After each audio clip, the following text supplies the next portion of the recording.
Hello, Husker fans. This is the Pick Six podcast after actual win by the football team and the volleyball team and a draw by the soccer team and so on and so forth. Hello, everybody. I'm Sam McKewon along with Tom Shatel and Evan Bland. We're here on a Wednesday.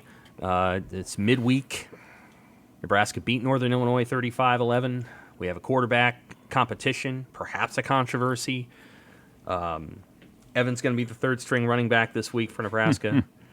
They would make me the sixth-string wide receiver, but I'm a little slow, and I'm a little porky for that role. The Nebraska offense is in trouble, but they're going to try to figure it out. The Nebraska defense is flying high, and Tom's going to talk a little bit about his conversation with defensive coordinator Tony White. He's going to be writing a column later this week. Nebraska volleyball is 9-0, the number 2 team in the country. Number 1 is their nemesis, Wisconsin. They will meet in a month from basically today in terms of days, not in terms of days. But Nebraska and Wisconsin, number 1 and number 2, each is 9-0. Big Ten starts. We got a men's basketball schedule, and just 10 minutes ago, we got a baseball schedule. We're going to talk about all 4 of those things. I want to remind everybody to subscribe to the Omaha World-Herald. It is September 20th. So if you were to get the Omaha World-Herald for 6 months, that's $1 for 6 months. That's going to take you all the way through March 20th. That's going to be through Nebraska basketball's first NCAA tournament win in history. So I'm sure that'll happen. And the Nebraska women's basketball team might be in the NCAA tournament as well. And so this will take you all the way through there. If you're a Jaysker and you're listening to this because you like Nebraska football, but also like Creighton basketball, this will take you all the way to the Sweet 16. Of Creighton basketball season. So be sure to subscribe to the Omaha World-Herald at www.omaha.com/subscribe. Okay. Plug over. Let's go right to football. Nebraska's 1-2. They play Louisiana Tech this week. The opponent is not really the story, even though I think the opponent is about as good as the team they played last week, to be honest with you. The opponent isn't the story. Nebraska is. They have a quarterback competition. They have a quarterback question mark. They have 2 running backs that lost their seasons to injury. We were shocked. I think shock is the right word, Evan, for how we responded when we heard that. Yes. None of us expected it. We hadn't heard it through the grapevine. I thought when he said injuries, he was going to say, Ramir Johnson may be out for a little while, but I didn't think Gabe Irvin was coming, and I thought he might say Cam Lenhart was really hurt. But when we heard loss for the season, I think we were like, whoa, okay. And then the wide receiver issue is what it is. We will start here. We'll start with Tom. You wrote about Heinrich Haarberg's performance in Saturday's game, the Kearney kid, the kid from Kearney. A lot of people have latched onto that. It's a cool story. There's a photo out there of him and T.O. This feels like a little bit of a moment, right? But there's also this sense of the starter's over here waiting in the wings, the former starter who got hurt but also didn't play well. This feels interesting this week. Yeah, as in who's going to start. I still think it'll be Sims if he can play. I think they'll lean back on he's our guy. We still think he's the best guy, and he got hurt, and so on and so forth. But now, boy, he's got a short leash, and they don't have to play a guy who turns it over 3 or 4 times a game. If you always felt like, well, do they have to play him because they don't have anybody else? And I confess I did not think Haarberg would be a starter in the Big Ten, but he sure looked like one last week. That was one game. But he made plays. What I liked about him was everything was fast, and he got the ball out, and he wasn't overthinking anything. They drew up plays that I think were to his advantage. Used his ability to run and go outside a little bit. But I think it's still Sims' team until But it's just going to be interesting to watch that develop. It's still really early. We only played 3 games, so and there's a bye week in there after Illinois. I mean, I think could there be sort of a mid-season changing of guard thing, maybe? Just something to keep an eye on. But maybe this will help Sims control the turnovers. Well, there's a guy behind me. He's right on my tail. I better clean it up. So, but boy, yeah, the running back news it sure puts focus on the quarterbacks now. It does. They have to be better than ever. I gotta be cleaner than ever. So, but yeah, what a fun story! And all that stuff came out after the game. It was late. It wasn't a lot of time to really enjoy. I think Sunday people thought, "Oh, this guy is he posed with Osborne. He's one of us. His dad played, all that stuff." So, yeah, I think it's an interesting wrinkle, but the running back thing kind of threw some water on all that. Yeah, it did. I mean, I'm with you, Sam. Like Gabe Ervin talked after the game, and he said he was okay, I believe, in the hall. He did. And He said he was fine. And, Ramir Johnson, I kind of felt the same way. Maybe he'd miss a little bit of time, but not a season-ending sort of deal. So now you're talking Anthony Grant, as Matt Rule said. It's his show now. It was his show last year. It's his show again. Emmett Johnson, who they've always liked, but has been kind of buried at that depth chart. Now he's elevated. Quentin Ives. They like Quentin Ives a lot. Yeah. Just don't know if he's ready, but they like him. Well, he's got to be ready. Yeah. And maybe this will open up a door to, maybe something really good will happen because of this now. You don't know. But this was, I hate to harp on this, this was never going to be the big year. This was the year of the transition, building the culture. So, to me, 6-6 is a longer shot than maybe it was with those injuries. But maybe somebody emerges, right? Maybe Haarberg becomes the guy we didn't know. And maybe one of these running backs steps up and by the, going into those November games, this is a different look. I don't know. No, I for sure. I think that's a good point. Back to your point about Sims. Okay, so if you were thinking of a game where you're like, let's get the starter back in there and let's give him a chance at success, Saturday is that game. Louisiana Tech's defense is one of the worst in college football. They haven't played great teams up to this point. They played North Texas, SMU, who else? Florida International and Northwestern State, Dave Van Horn's former school. So they haven't played a lot of great teams. They've given up a lot of yards. If you're going to find a game where Sims could have a get-right game, this is it. Yep. If he's not 100% and Haarberg has another good game Saturday, then you go into Michigan and nobody's getting right there. You're just trying to survive against Michigan. Mm-hmm. So it does become like okay, if we don't get him back in this game on Saturday, it would be hard to say, all right, Jeff, go out there and beat Michigan.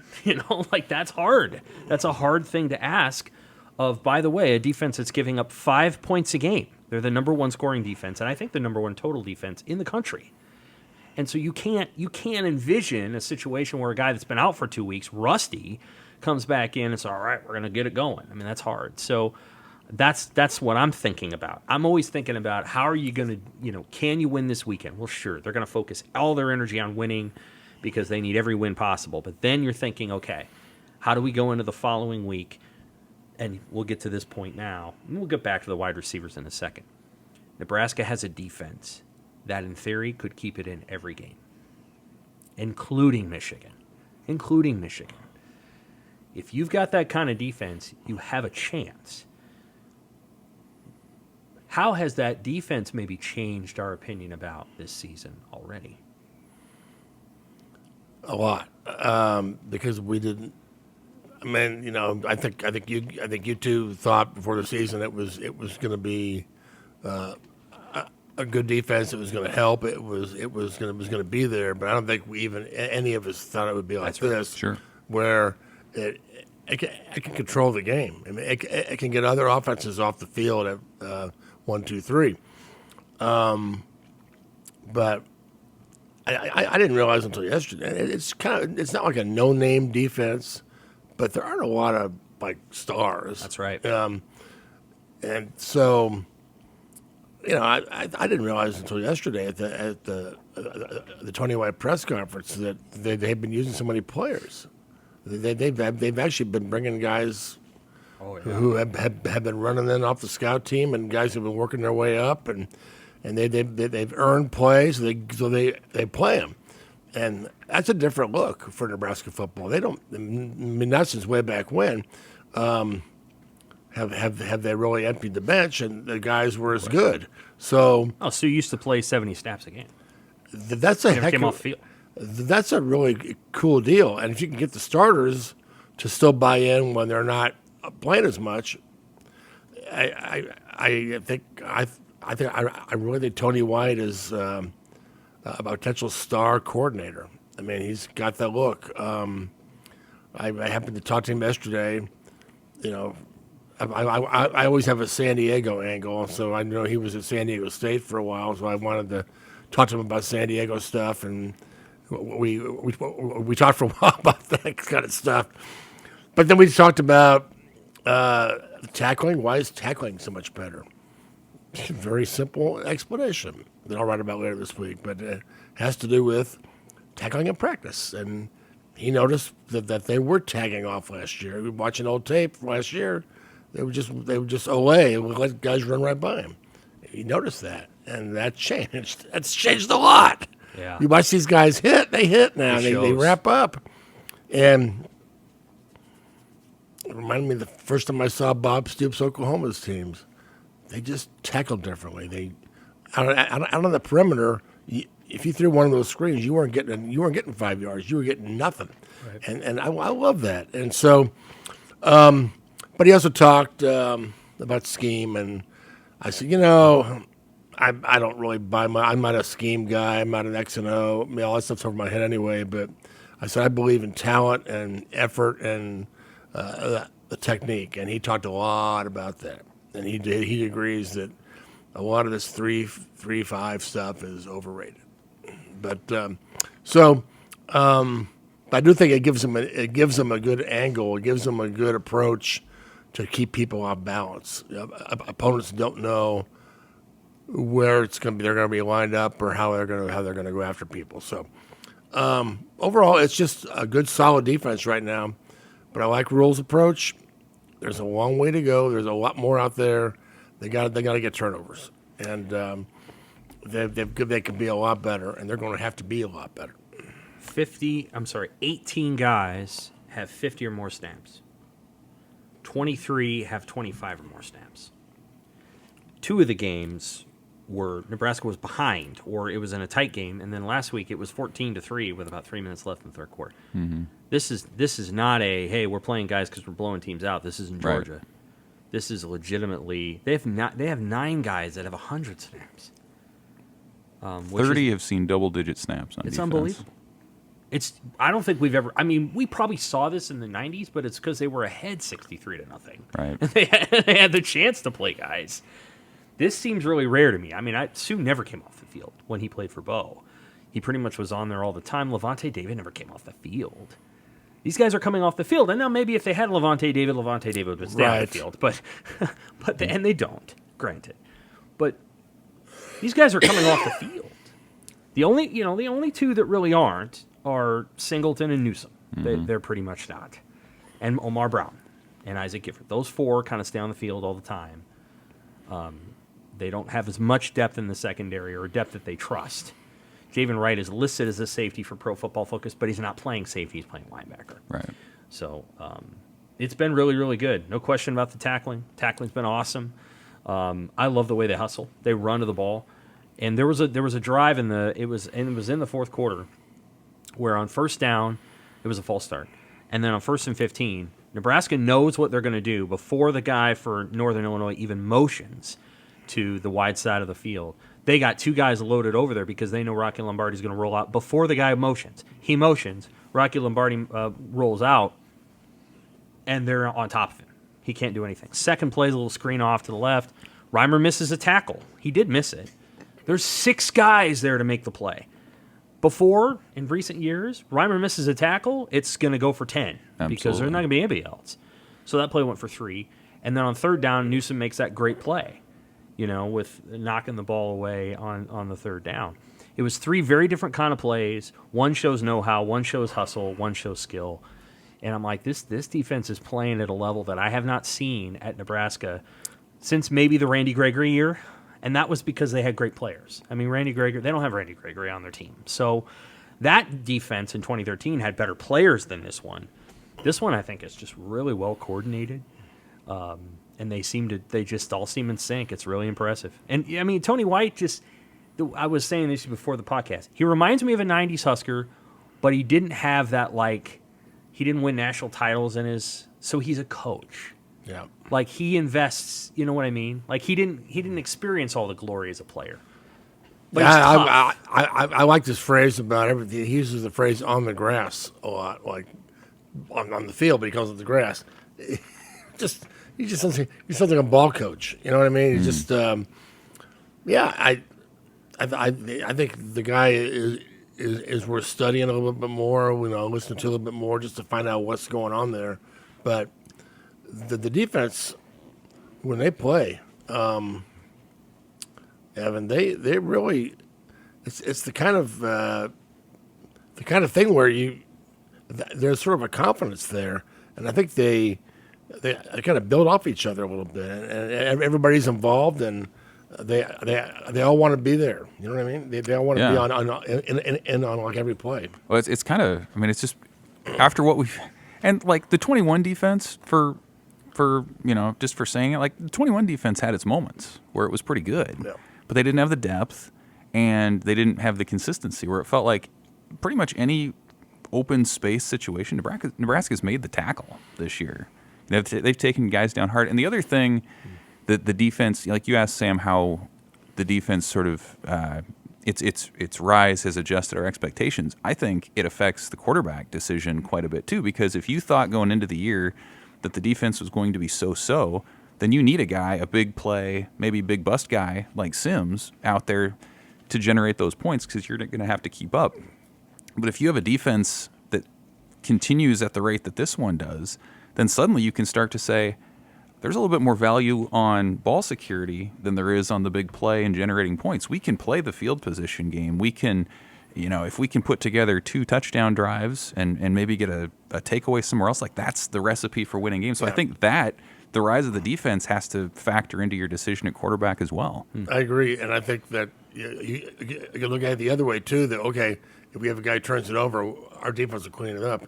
But as we've seen, that doesn't work, and if the defense can only do so much. If you keep putting it out there in tough situations, it's not going to hold up. It's going to give up points eventually. So I think that's a good point. Back to the offense. So obviously the running back situation falls to Anthony Grant. He's done this before. He accounted for 70% of the running back snaps last year. Anthony Grant, in my opinion, is one of the best athletes on the team. I think he's the best natural runner. So I think they'll be able to survive this based on that. I think if it were Anthony Grant and Gabe Irvin getting hurt and you're dealing with Ramir Johnson, who gets banged up easily, this is like his 4th injury, Emmett Johnson and Quentin Ives, it's a little more concerning. But I think Grant can get it done. I think he can remain durable. I know they like Ives a lot. It's really not a question of the ability. It's a question, and his athleticism is off the charts. He was a great basketball player in high school. His vertical is insane. They love him. I think his game is, at this point, somewhat similar to Maurice Washington. He can bounce runs to the outside. They want to bulk him up and have him be a downhill runner, but I think he's got some natural skill sets. So we'll see what happens with him. Emmett Johnson, I'm curious about. He's a little slight. He reminds me of a slightly taller version of J.D. Spielman, and Spielman moved to receiver. They had very similar high school careers as well. At wide receiver, to me, A, this is the harder position to play. B, and you can see Satterfield saying it, he knows in his mind we cannot run the ball 47 times a game and win a bunch in the Big Ten. At some point, these teams are going to be like, we can stop your run game. Throw it. And they've got to find a way to throw the ball. And the lack of receivers makes it really, really hard. I think and to your point, like he said it that way too. The way he says it is, we have 3 quarterbacks who can throw. He doesn't talk about the receivers getting open. And you look at the numbers. I mean, they're attempting 21 passes a game. You're only 3 schools at the FBS level that are throwing fewer times a game, and they're all military service option running teams. It's like that's where Nebraska's at. And so, like, Satterfield, that's what he said. You're going to have to throw the ball downfield to win games. But what do? Like, do you assume that Billy Kemp and Thomas Fedoni are going to continue to improve and find a way to get open? Do you throw out your freshman class, Malachi Coleman and Jaden Doss or Jalen Lloyd or whoever it might be? Do you throw them out there and just see what happens? It's not ideal, but like that's kind of I think where it's getting to is like see who can play, and Louisiana Tech this week is like the game that you do that. You're not going to throw a bunch of stuff at the wall against Michigan. You're going to have to do that this week. So like I think it sets up a really 38 plays against Michigan. It sets up a really fascinating week where like I think Nebraska could try all kinds of stuff with all kinds of people this week, and you try to figure out who's ready to help you win games when you go into Big Ten play next week. Here's what we haven't seen so far. We have not seen Billy Kemp in the Wan'Dale Robinson role of you're going to catch the ball on a little screen and we're going to let you do something. Or we're going to give you the ball out of the backfield and we're going to let you run. Billy Kemp is 5'9" and 185 pounds. Maybe he's more than that. He's not Samari Toure. No. And he's not Trey Palmer. And the two things that Trey Palmer and Samari Toure, both in the NFL, both I think caught touchdowns in the first week of their NFL seasons. Both of them could run those cross-country routes where, Trey could go from one side of the field all the way to the other. So would Samari. Samari was actually better at it than Trey was. Well, they're both 6, Samari was 6'1", Trey's 6 foot. This is not that guy. This is their lead receiver, but he is a Wan'Dale Robinson. You put him in the slot and you let him cook, so to speak. They got to throw him the ball, though, short. They've got to get him the ball and let him kind of do some things. Otherwise, asking him to run 25 yards downfield, unless you're Tyreek Hill speed, you're really hard to do at that height, and Tyreek Hill is like 5'10". And so their challenge that they have is finding a way to get him the ball without running screen passes, which they haven't done much of, and then finding a way to get Marcus Washington or Alex Bullock behind the defense. And I wouldn't describe either one of those guys as speedsters. I like Washington a lot. I think he's a good physical receiver. I wouldn't describe him as a guy that gets behind a defense a lot. It's a challenge for him because if you can't back a defense off, it's hard to run. You can do it with an option offense, but it's just hard. It's challenging. Yeah. It's not an explosive play offense. It's not going to be. So you got to pick your spots, and I just, they threw the receiver screen to Alex Bullock. What if Kemp was in on that? They throw him the ball, and then you let him go. I mean, maybe he's a little faster. He gets down there quicker. There's more yards. But it's kind of where they are, and maybe by the end of the season, they'll be, maybe you'll see Coleman out there. Maybe there'll be some different plays they can run, but they don't have them right now. When Xavier Best was a freshman, he played quite a bit. Mm-hmm. A lot of ums here, just like Matt Rule. I think Betts physically was the most gifted receiver Nebraska's had in a long time. I think Malachi Coleman can be that, but I wouldn't put him in the same as Betts. And so Betts played a lot. Wan'Dale played a lot. Wan'Dale was a unique player who was very smart and very skilled and all these other things. So I just don't think it's easy to put freshmen on the field. Jalen Lloyd hasn't played since the first game. Malachi Coleman's played in all 3 games, but he hasn't had pass thrown his way. All the other freshman receivers haven't played. Demetrius Bell's not available. Jamar Charles. Who's the other one? DeAndre Barnes. You say Doss? Doss is hurt. Yeah. Yeah, he's banged up. Yeah. Okay, well, we'll get to the picks in a minute, and we'll talk about whether we think how many points Nebraska will beat Louisiana Tech by. But let's go to volleyball real quick. They're 9-0. I don't know that there's a ton here to touch on. I know you talked to John Cook about his team. First time they've been 9-0 in a while, unblemished in non-conference play. They have the best defense in the country. They have a top 10 offense, which is actually uncommon for Nebraska in recent years. They've struggled offensively because they've been so good defensively. They have the offense now. Andy Jackson is probably the most explosive middle blocker in the country. We don't talk about her a lot. Merritt Beeson might be the best right side hitter in the country. She's so good. She's really good. And apparently they screwed with her arm motion earlier this year, and then she changed it back. And I would say she is the best player on the team. but we'll see if Harper Murray eclipses her, and then you got the quarterback Bergen Riley. Tom, you talked to John Cook on Wednesday or Tuesday, and he made an interesting comment about the nature of this team. Remember, he's won 4 national titles, but he said to you what? Yeah, and my approach to him was,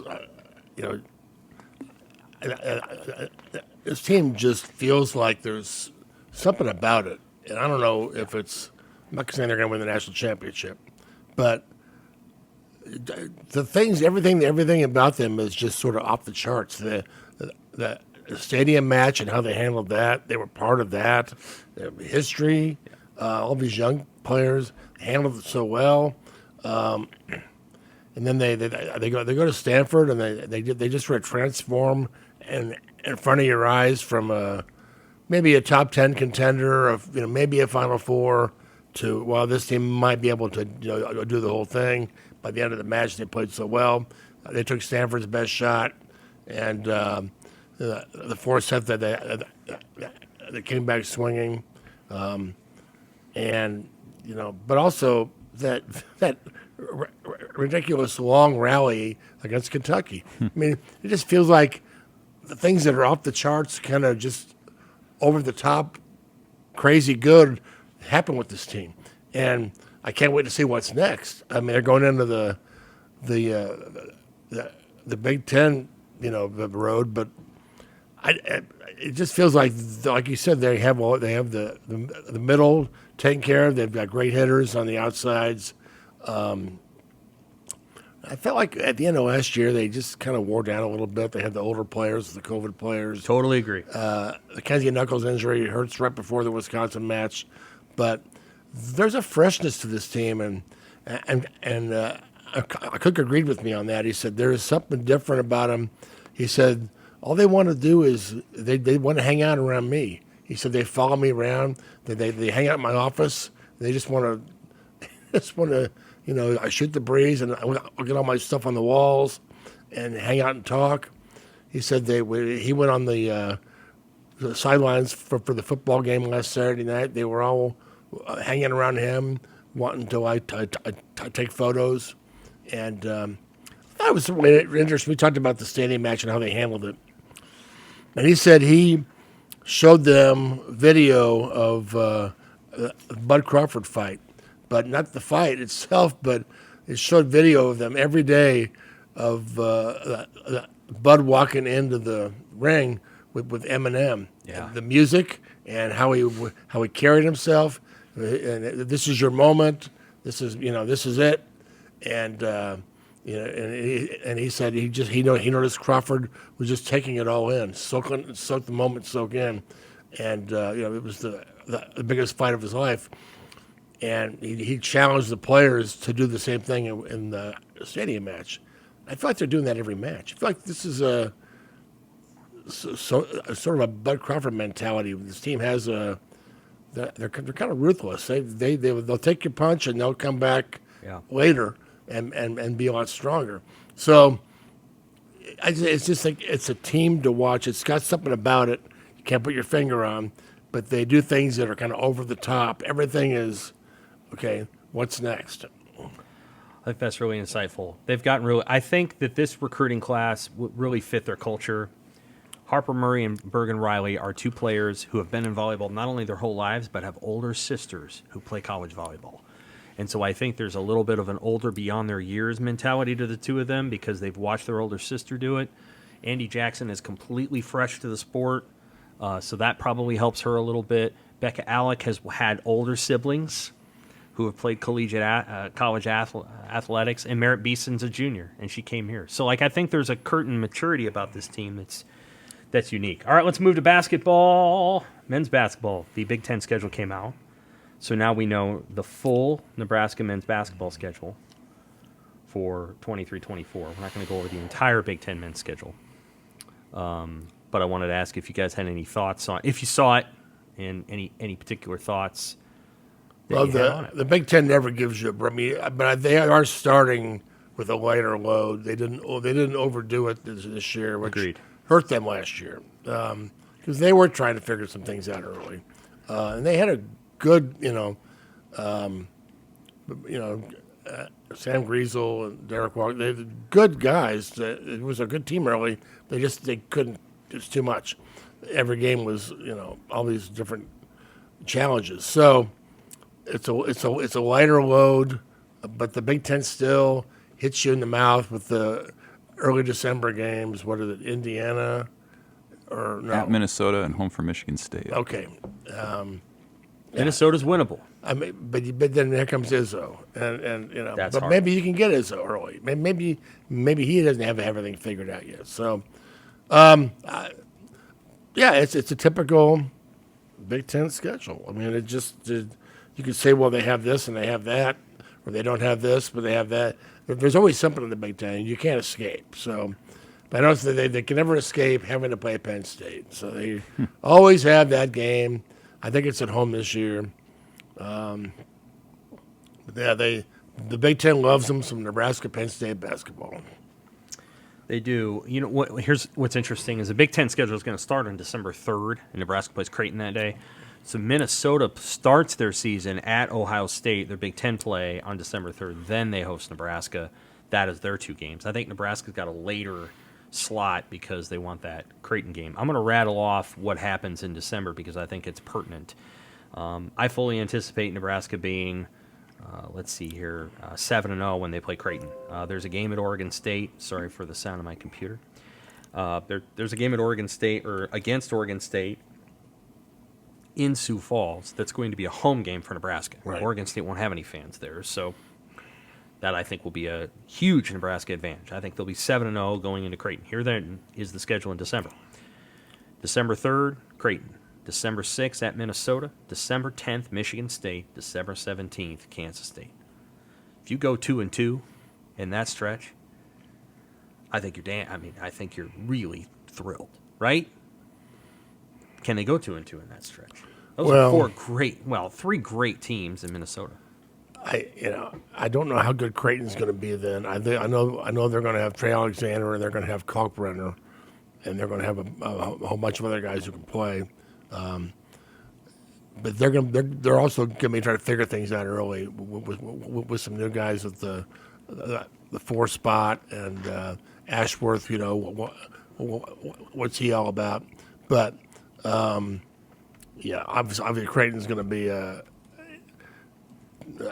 Sweet 16 Elite 8 team eventually by the end of the year. So I just wonder what's Keisei Tamanaga going to do? I think the summer had to just elevate him a little bit with, helping lead Japan to the Olympics. That had to be good for him. I wonder what's his growth curve, coming back, and can they get him the ball? The point guard situation last year was so good. What's that going to be like this year? How many shots is Keisei gonna? Is he going to handle the ball? And is he going to dish off to people and maybe get shots off that? It'll be fascinating. But there's so much about this team we don't know yet. So we're going to be learning as we go.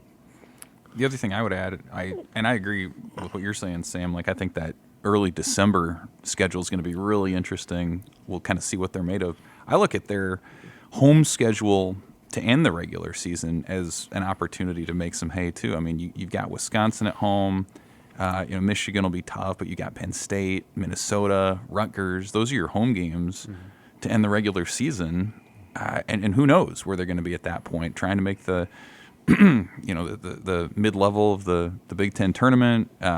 Is there an NIT bid at stake at that point? I think that's Rutgers really will be as interesting. good. And Penn State will have a new coach, so we don't know what that might help. But yeah, I just think the fact that you're thinking they can go 7-0. Well, last year they came out of I remember driving to the Iowa game, listening to the Oklahoma, playing Oklahoma, like around Thanksgiving. I mean, you don't need to be playing those kind of games that early if you're trying to build a program. So you need to win. They need to learn how to win. So I think that alone should help them. I agree. I think they have a chance. The January thing's hard. When you look in early January, you're gonna see some challenges right away. So January 3rd at Indiana, or they host Indiana. January 6th at Wisconsin. January 9th host Purdue. Then they go on the road to Iowa and Rutgers. Those will be 5 big games. You try to look at it in chunks. There's more to talk about with this team, and we'll bring in Wilson. Yeah. He has his own Half Court Press podcast with Joel Renzi. They'll talk next week about this schedule. We'll bring in Wilson, and he can kind of break down what he perceives. I agree that they've got some players. They got a lot of guys in the backcourt. They got to cross their fingers and hope Blaze Keita's healthy in the front court. Let's end with the Nebraska baseball schedule. Evan, I only took a glance at this. It feels like they're making Nebraska baseball is making itself an honorary member of the Big 12. Am I right? Well, They're playing a bunch of games against Big 12 teams. yeah, they're playing that opening weekend showdown series. I don't know how much say they had and who their opponents were for that, but yeah, they're playing Baylor and Texas Tech and Oklahoma. Tennessee's going to be there. I kind of wish they would have drawn the Vols. That would have been a fun. Well, it would have been fun. Would have been fun to see. I mean, who knows? Those guys. I mean, they're going to churn through. That team's great. They Tony have been. Vitello, baby. Yeah, right. So you've got that. I understand what you mean about it being fun. It would be they beat electric. Vanderbilt last year. I get Yes. it, but I wouldn't want to mess with Tennessee. The two big takeaways from Nebraska baseball schedule are, one, the Big Ten home series are a lot more interesting than they were last year. You've got Iowa, Indiana, Maryland, all of which were NCAA qualifiers last year. Little nugget I put in my story, they played one game at home last year against a team that finished above 500, and that was Creighton that finished 25-24. That's how bad the home schedule was this year. They have a much better home slate this year with the Big Ten teams, like I mentioned. South Alabama should be better. Nichols was close to being an NCAA tournament team. So I start with that, and then the midweeks. And as much as Nebraska struggled in the midweek, they went 6-6. The schedule didn't help them because it was sort of a no-win situation. They were playing teams with RPIs so low that even if you win, it dings your resume. And they didn't win some of them, and so that's on Nebraska to fix. But they essentially swapped out multiple games with Omaha. South Dakota State, I think, had maybe 2 games. Now they have 1, and they're bringing in Kansas, and they're bringing in Kansas State for an additional game. So, yeah, I think that's something that they absolutely wanted to do to boost their RPI chances to where those midweeks can actually help you as opposed to being sort of a no-lose. Starting next year, they don't have to do this anymore, right? Because of the teams that are coming Because in. of 2025, when Yeah. you start adding Yeah. USC and UCLA, sure. I mean, that changes the conversation. Those teams are not chopped. I mean, they're not great, but Oregon, Washington, USC, and UCLA. Oregon's better. I'm not sure USC Yeah, sure. is, though. I mean, this isn't Fred Lynn USC. I mean, this is right. Like Nebraska will lobby hard to play all the teams on the West Coast, right? You would think. I mean, they're going to have to. Right now, you play 8 Big Ten opponents, and you miss 4 Big Ten opponents. That's the schedule. So I think there is a push internally to say, yeah, we need to increase our conference schedule by 2 or 3 series, maybe. the Big 12 teams is obviously a conscious effort to get more RPI in the schedule. Absolutely. Because it's hard to do in the Big Ten. I still would love to see him have a home and home, or either every other year you're home or you're away with Missouri. Sure. Because it's drivable, and you get all the SEC RPI love from playing Missouri. Right. It just goes right into your RPI. Whoever Missouri plays and beats in the SEC goes right into your RPI. So, and that's a drivable game. So, I'll keep working on that. We'll see if it ever happens. And Kansas, too. I didn't realize until I was looking at the schedule. They played Kansas one single game in 2016 since they left the Big 12. That's it. And they're going down there. It used to be called Quigley Field as opposed to Wrigley Field. And it's right in the shadow of Allen Fieldhouse, right behind it. Yeah. What I mean to say is, and we'll leave it here. Rutgers probably has Penn State, they don't have any interest in going cross-country flights to play baseball games, especially on a Sunday. Sure. I'm guessing that their desire is, hey, let's regionalize this. We'll play each other, but we don't have any interest in going out there. And I'm guessing UCLA and Oregon and Washington, they don't have any interest in going the other way either. So, instead of pretending that Rutgers needs to see Jackie Robinson Field, or they need to see the Oregon baseball stadium. Just caucus it. Like have one side of the league do this and the other side of the league do this. Doesn't that make sense? It's not an East and West, but it's functionally an East I and think West. that's a good point because, yeah, at some point the travel for college baseball, it's if you're flying cross country, well, you got a game 2 more days, and you kind of so. I think that'll probably help. It's going to be a 17-team league. You're going to play 16 opponents. So yeah, you could, in theory, still play half of it, 8 of the 16. What's the one team that doesn't have a team? That'd be Wisconsin. Yeah.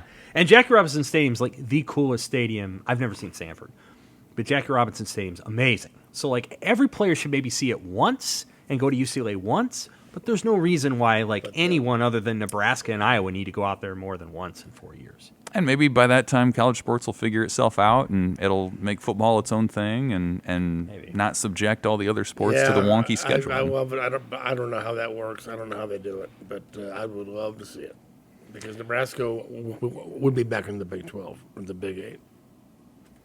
That would be kind of fun. I would enjoy that. That would be a return to form.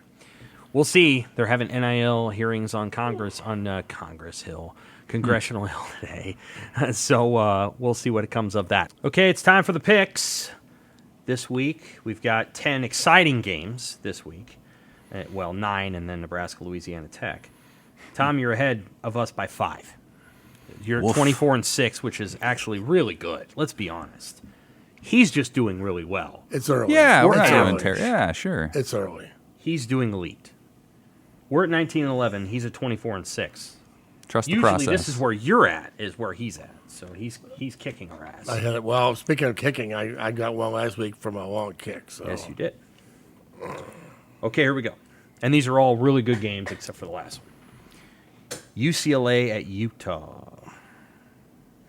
Utah. Utes. I'm going to take Utah, too.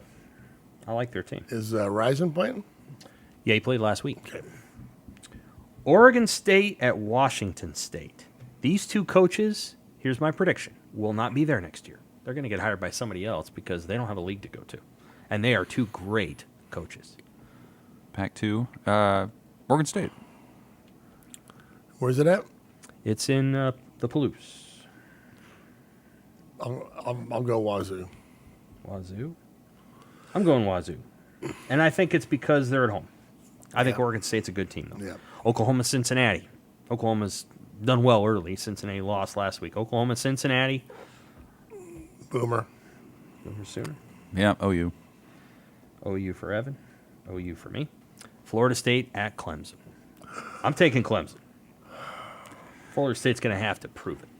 Florida State kind of already has proven it to me. I'm going Florida State. Okay. I got a hunch because of that first game was a real clunker for Clemson. Everybody's writing them off. Mm-hmm. They're going to fight back and win. Clemson. Colorado, Oregon. I'd love to see Colorado hang, but I got to go Oregon. Oregon for Evan. Oregon, but if we were doing points, I'd take the Buffs and the points. I'm taking Oregon, though. I'm not saying that, but I'm saying I know. Straight up Oregon. I'll take Oregon, too. Iowa at Penn State. Nittany. If it were in Iowa City, might go the other way, Me but too. yeah, Penn State. I'll take Penn State. Ohio State, Notre Dame. That's a good one, isn't it? I'm taking Notre Dame. Yeah, same here, Irish. I can't go against Ohio State. Ohio State. Okay. I haven't seen it from Ohio State yet. Oklahoma State at Iowa State. Somebody's got to win. Somebody's got to win. You know what happened to Oklahoma State last week? Sure. I mean, they got hammered They did. by South Alabama. But their head coach did get heckled by a fan. Iowa State, Matt Campbell, is running back to the locker room in Athens, Ohio. There's probably 9 Iowa State fans there. One of them yells at him that he's on the hot seat, and he turns around and is gonna go after him, and he's held back by his. I'm like, what are you doing? Yikes. I'll take Oklahoma State. It can't be that bad, can they? I'm going to say the same thing about Iowa State. Oh, I'm taking Oklahoma State. I don't think Iowa State could score. Wisconsin, Purdue at Purdue. I watched the Purdue-Syracuse game this week. Interesting game. Purdue turned it over 5 times. They're a 6-point underdog to Wisconsin. They turned it over 5 times against Syracuse. So anyway, This is really interesting. I don't think Wisconsin's that good yet, but Purdue is just. I'll go Badgers. Exactly my line of thinking as well. I'm not impressed by Wisconsin, but I'm more than impressed by Purdue. So Wisconsin. Wisconsin has not lost to Purdue, I think, since 2004. Wisconsin. And Nebraska, Louisiana Tech. Assume we're all taking Nebraska there? Yep. Nebraska. Assume that might be the last time we pick Nebraska in September. Now wait a minute. Oh, it's September.